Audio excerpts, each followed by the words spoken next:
Would you like to lose weight and at the same time reduce your risk for breast cancer, diabetes, heart disease, and many forms of cancer, plus lower gastrointestinal disorders and reduce risk of Alzheimer's and arthritis? Less weight plus disease risk reduction? What's not to like about all that? The missing ingredient in your weight loss plan, most likely, it is fiber. The average person gets about 5 grams per day. How much fiber are you getting? The minimum daily fiber requirement is at least 25 grams for women and 38 grams per day for men. Do you get at least 25 grams of fiber per day? Because not enough fiber can hurt you. Plus, it sabotages your weight loss goals. How does it do that? Let's take a look at the evidence.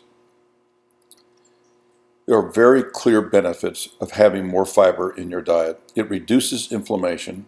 Plus, each 10 grams of fiber you eat per day over the minimum amount gives you 26% reduction in breast cancer risk. Think about that. 26% reduction in breast cancer risk for just 10 grams of fiber. And you have a 60% lower pancreatic cancer risk. Now, if you hit the target of 25 to 38 grams per day, you get a 60% reduction of death risk from cardiovascular disease, from infections, and respiratory diseases. And most immediately, it will significantly lower your weight. So how much fiber are you getting each day? So what is fiber? Well, it's the parts of plants that are undigested in the stomach. And there are 3 kinds of fibers, and all of them are valuable. There's soluble fiber, there are insoluble fibers, and there are prebiotic fibers. And plants have different amounts of each of these. Some have a lot more of one and a lot less of the others, but each of them are important. So what is soluble fiber? Well, soluble fiber obviously is soluble in water. It attracts water and forms a gel. And that's really the key property. Because when it forms a gel, it slows your digestion, making you feel full faster. And it helps control your blood sugar as a result because it lowers how much you eat. It lowers your hunger. And it lowers the LDL bad cholesterol because it absorbs it and then puts it in the body's waste disposal system and puts it out the waste disposal system. Now, what are the sources of soluble fiber? Well, oatmeal, oat bran, lentils, dried peas, psyllium, lots of seeds and legumes. And if you're eating them fresh and uncooked, it is better if you're eating apples and oranges and pears and berries of all kinds, cucumbers, celery, and carrots, and other fruits and vegetables. So there are lots and lots of sources of soluble fiber, and the best ones that come from fresh fruit and vegetables are if they're fresh and uncooked. So what is insoluble fiber? Insoluble fiber is insoluble in water, but is very gut healthy. It speeds the passage of waste through your intestinal tract. So it has this laxative effect, but it's the healthy kind of laxative effect that your body really needs. And it prevents constipation as a result.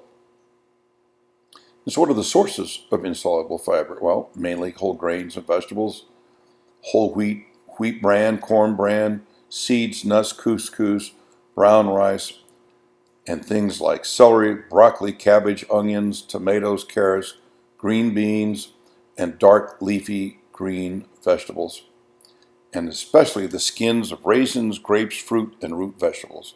The skins are where the insoluble fiber is, which is why you should eat most of these things that you can with the skin intact. So what is prebiotic fiber? Well, prebiotic fiber is non-digestible fiber. Your body doesn't digest it, but it acts as a substrate to stimulate the growth of probiotic gut bacteria. And probiotic bacteria enhances your immune system. It is these little bugs, these are good guys, and they populate around prebiotics and they live on these fibers and they ferment these fibers, and as a result of which it boosts your immune system. Without it, your immune system becomes very, very weak. So it reduces the pro-inflammatory conditions in your body and lowers inflammatory bowel disorders of many, many different kinds. And it raises nutrient absorption, so you get more nutrients out of the food that you are already eating. So what's the sources of prebiotic fiber? Well, it's best if it's raw or fermented if you can get it. Acacia gum, chicory root, inulin, you'll see these in many different kinds of products. You're just going to have to read the label to see them where they're at. Jerusalem artichoke, dandelion greens are really, really good at this. And of course, garlic, leeks, and onions are some of the best sources of this. Asparagus, wheat bran, oat bran, bananas, also very good prebiotic fibers. And oligosaccharides and FOS and galacto-oligosaccharides, which is found in mother's milk. Now, these last two have big names, and you don't see them often on a label, except you may see FOS, but when you do, grab it, make sure you have it, because these are some of the best ways to get prebiotics into your body.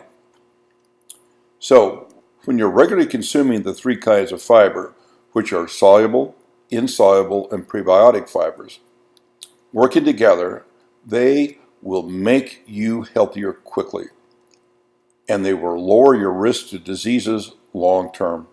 So it's both a good long-term and short-term thing to do. Plus, when you take care to eat all three kinds of fiber, you will lose weight sooner, you'll lose more weight, and you'll keep it off longer. Because with all these sources of fiber, when you have them all, it does not sabotage your weight loss goals. It does just the opposite.